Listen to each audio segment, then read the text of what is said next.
Hey guys, welcome back. It is Namm 2025. We are here with the Alvarez booth. I'm here with the star Alvarez TV, Chris, and also like massive designer and pusher of all things Alvarez. You're the man. Thank you. So are you. You are the man. I am so far from the man, but this is actually our first time getting to hang out together. Watch this guy a bunch. If you haven't yet checked out Alvarez TV, check that out because there's some really cool information. That's where I end up learning most of my stuff. We got George over here. I can't learn anything from him. I'm like, he's a great guy, and then we learn a ton. No, there's a lot of cool things coming.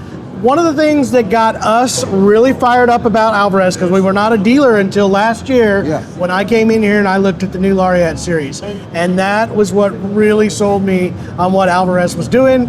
I mean, I paid attention to it. I know it's great stuff, but the Laureate series really got my attention, and I was really impressed with it for the price point. So there's some new changes to the Laureate series, correct? Correct. So tell us, what do you think is the highlight of it, and then I can tell you the rest of the stuff that I know. So, as you know, we only came out with 6 models last year. It was a big change for us, not just traditional bridge. We brought in ebony to our sort of more affordable line, but also the approach to Laureate is hand-selected parts, so all the components are the best that come into our world. Yep. So we wanted to keep it fairly tight to make sure we did it well, because if you go too wide, too quick sometimes, it's a problem. We had a fantastic year with those 6 models, and then people said, why is there no mahogany?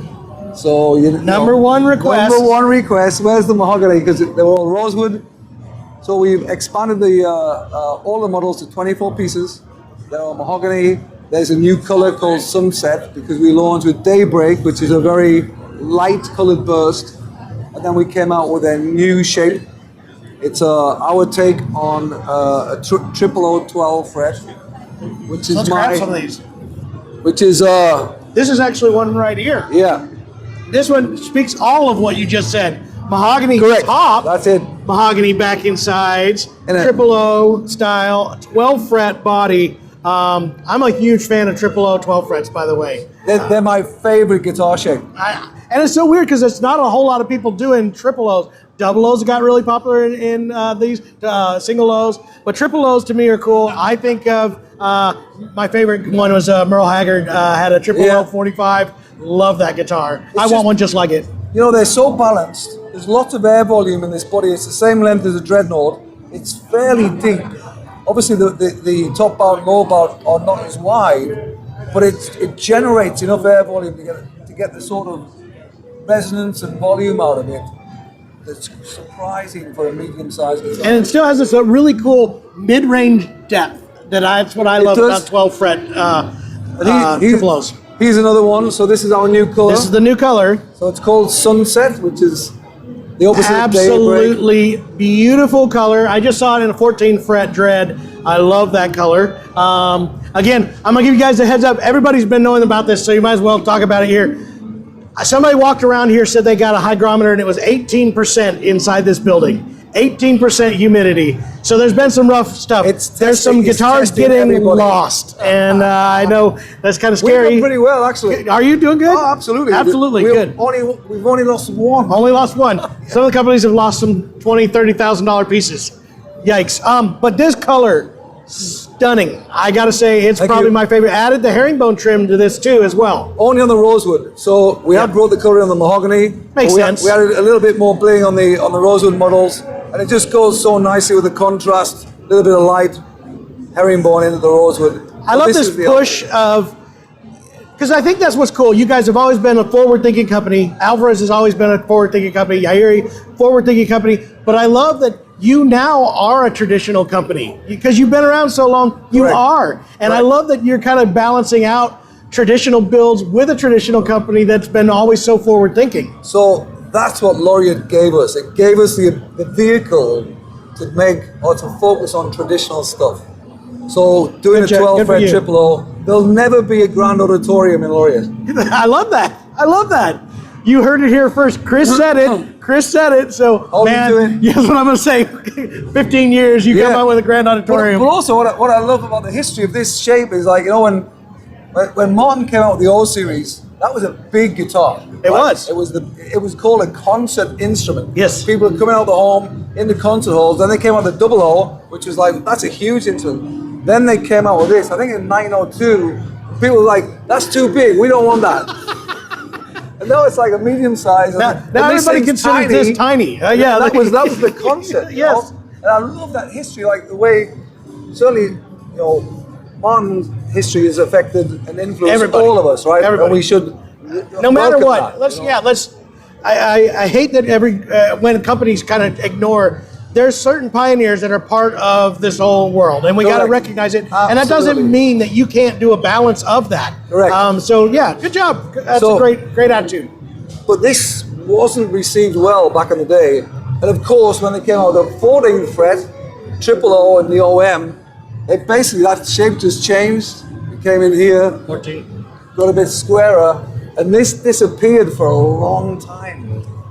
To me, this is what a triple O is. By the way, I'm going to argue with Martin people. I believe that the 14th fret is an OM, and it should be long scale. And even if just because you made it a short scale, it's still a short scale OM. That's my opinion. I'm going to stick with it. It'll always be. That's a triple O. Yes, Jason.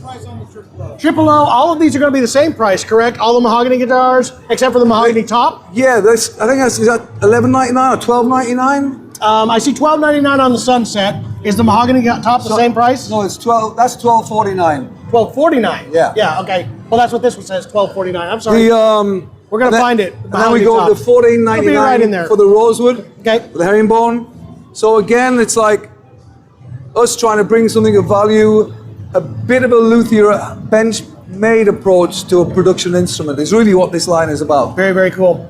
Another thing that I wanted to talk about today is this is an anniversary year for Alvarez. Yeah, man. And we have an Alvarez anniversary guitar. We do. So we're going to come around the corner here. Excuse us. And we've actually got two of these. These were limited. 4 pieces total, 2 of each of them to each dealer in the country. Yeah. And we actually did order 2 of each of those, so we'll be seeing these in here. But this is from the Masterworks series. Correct. 60th anniversary. Correct. Done in 2 finishes. You have the sunburst finish and you have the black top finish. All solid wood guitars. Correct. Gonna have the black finish. This will have the add-on, so it's 60th anniversary of the abalone purfling. Yeah. A new cool 12th fret logo that looks a lot like the other, but if you're paying attention to detail, informed, John. I'm on this stuff. I watch your channel. I know what I'm doing. 60. If you look real close, Trent, get that right up in there. There is a 6 and there is a 0 in there for the 60th anniversary 12th fret inlay. Beautiful. I'm hunting for your job. Beautiful. That's what I'm doing right now. You're hired. Solid rosewood backside, Sitka spruce top, limited edition. And again, go ahead. Black and rosewood. I like the look. Just looks great. And we've got our diamonds in the inlay and diamond. The That's fingerboard. right. I forgot that detail. 60th anniversary is a diamond anniversary, diamond inlays. Yes. Chris, explain the Alvarez wrist. Take the time. Okay. So we're gonna get into the Yairi bridge, the Alvarez Yairi bridge, because that's what the Alvarez modern bridge is about. So they want to know, will you explain why and how this all works and how it got it down to the standard Alvarez line? Okay. So Mr. Yairi was always confused about a traditional guitar bridge because there is opposing pressure on a guitar bridge. You have the strings pulling things up and you've got the pins pushing things down. He always was uncomfortable about that. And he thought, can I get it where I've just got the tension on the actual bridge itself without the pull on the bridge at the same time? So he decided to separate where the string pins were anchored so the bridge didn't have that opposing pressure. So he came up with this. It's called a direct couple bridge, and it's really difficult to do. This piece is made from a piece of material which is a mix of like an ebony and this stuff which is they use for circuit boards. So it's super hard. The inlay goes in there, and of course it's very difficult to do because you could easily crack the top. But he perfected it, and he believed in it. It also gives you more.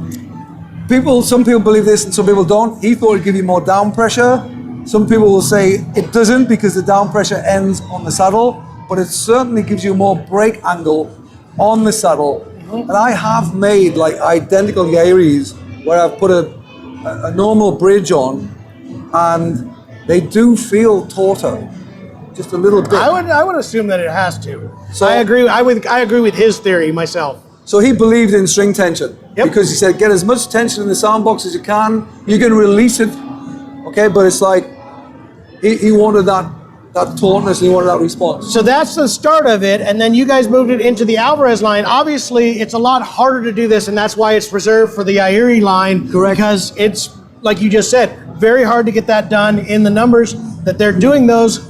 It's available in the numbers that have to be done to make Alvarez what it is. It would be probably impossible to keep up. I think it's to the that. skill set as well. Okay. Like taking time to put that extra piece in.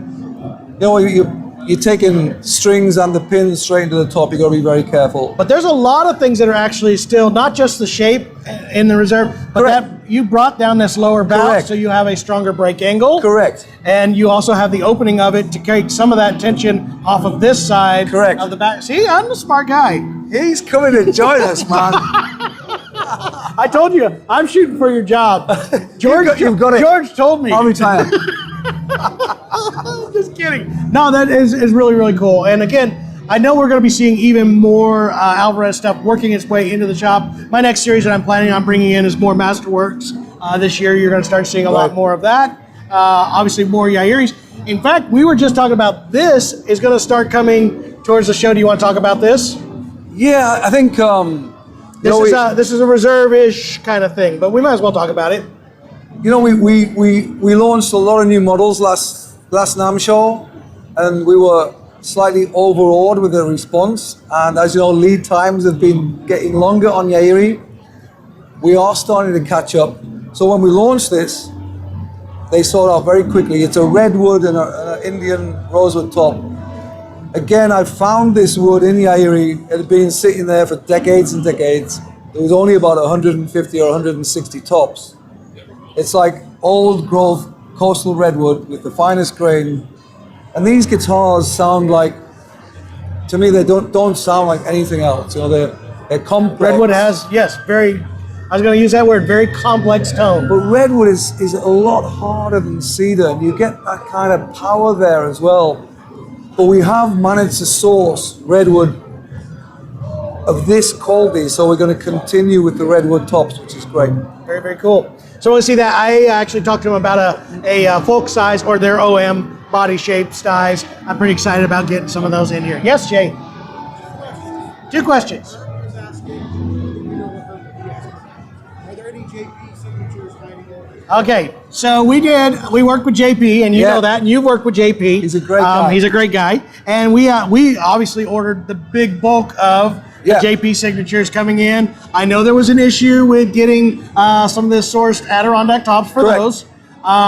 Are we still on target for a March-ish? Shipping in March. Okay, so there you go. So I made this guy have to tell us, so there you go. You know, it's we're always bound sometimes by supply of raw materials, and being natural materials, that sourcing runs hot and cold, you know. So we were set back a little bit with our Adirondack. We could buy Adirondack, excuse me, but the quality we needed, we couldn't get a lot of it. That's all fixed now. So JP's model is on its way. Good. I think we have 6 of them that are due for that first batch. And I think I may have one that has not been paid for and spoken for yet. So if you're still looking for it, give us a call. Other than that, I think all of them are reserved.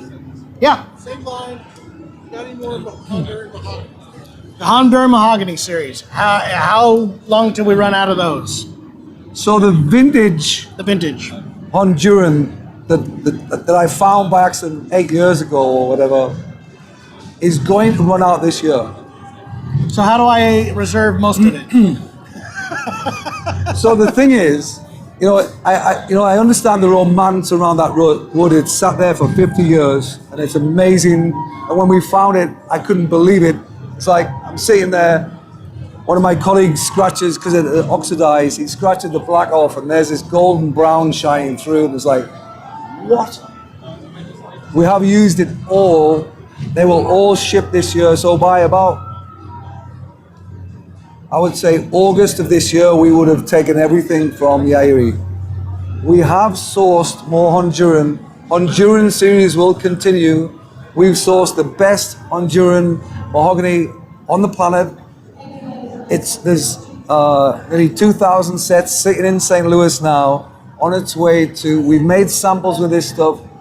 It's the same Honduran as the best guitars in the world is made from, and we were very lucky to be able to get that supply. So it will continue. We have made samples of the new stuff. They sound as good as the old stuff. Little different, but I wouldn't say worse.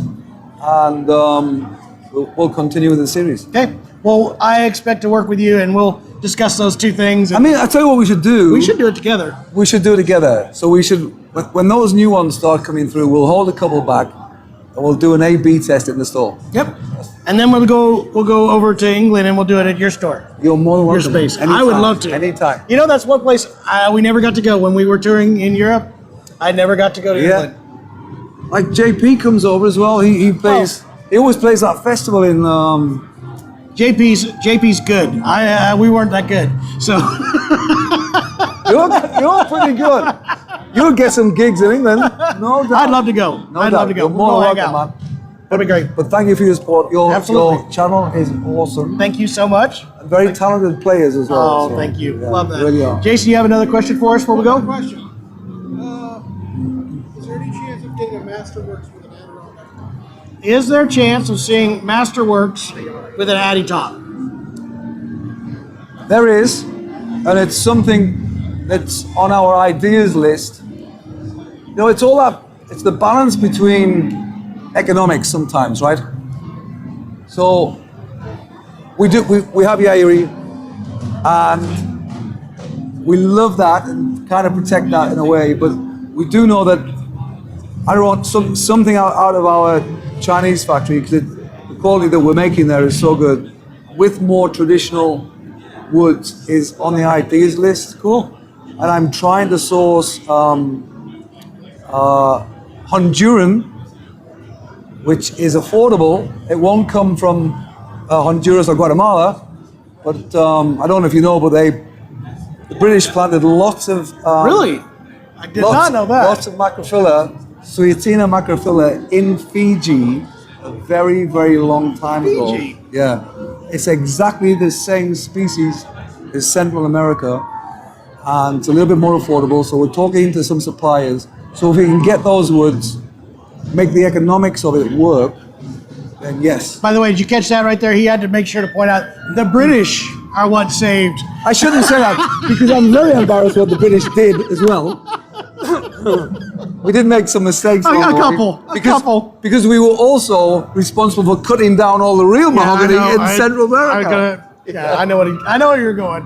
Anyway, it has been awesome. I love getting to hang out with this guy. Oh, one more question. Oh, geez. Somebody asked, Peter Hardy Glade, where are these guitars being produced? Let's go over where. So there are two major factories right now. You have this one here, which is Yairi. This is in Japan. Yeah, so it's in Kani, which is just north of Nagoya. Take the train, 40 minutes if you're ever in Nagoya.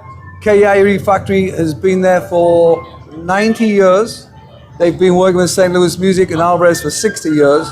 But Kazuo's father was a violin maker, and then they started making concert classicals. And then when Gene Kornblum, who owned St. Louis Music, he met Mr. Yairi in the late 60s. And this. And then when we move to the next series, which is the Alvarez series, those are They're built. made in China. Yep. Are you building out of one facility? Correct. Okay. And the production is Alvarez production. It's not the factory that spits everything out. Correct. Okay. We've been there 14 years, and they are part of our business. We're part of theirs, and we're very close. We share the same R&D teams. We work together. We do sourcing together, etc., etc. And awesome bunch of people. It's down in the south near a place called Shaman, and